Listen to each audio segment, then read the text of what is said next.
Pro Govinda season 2 ची पूर्व पात्रता फेरी आज पार पडली। या स्पर्धेत राज्यभरातील 32 संघ मोठ्या उत्साहात सहभागी झाले। पूर्व पात्रता फेरीच्या दुसऱ्या दिवशी अनेक गोविंदा पथकांनी आपलं कौशल्य दाखवलं। या फेरीतून अंतिम फेरीसाठी 16 संघांची निवड करण्यात आली। 18 ऑगस्टला वरळीतल्या डोम इथे अंतिम फेरी पार पडणार आहे। आज झालेल्या पूर्व पात्रता फेरीत मानवी मनोऱ्यांचा अद्भुतपूर्व खेळ अनुभवायला मिळाला। गोविंदांच्या क्रीडा कौशल्याला जगासमोर आणणं आणि या खेळाला जागतिक प्रतिष्ठा मिळवून देणं या उद्देशाने या स्पर्धेचं आयोजन करण्यात येतं, असं प्रो गोविंदा लीगचे अध्यक्ष पूर्वेश सरनाईक यांनी सांगितलं।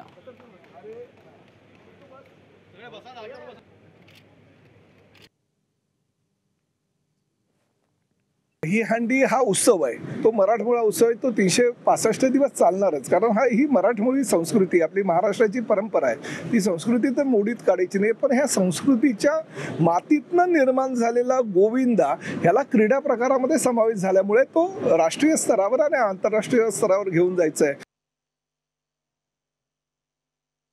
की ह्या दहीहंडीला आपल्याला एक ॲक्सिडेंट फ्री स्पोर्ट करायचा आहे आणि ज्या वेळेस आपण ॲक्सिडेंट फ्री स्पोर्ट करत असतो तर ह्या खेळाला एक वेगळी उंची प्राप्त होत असते।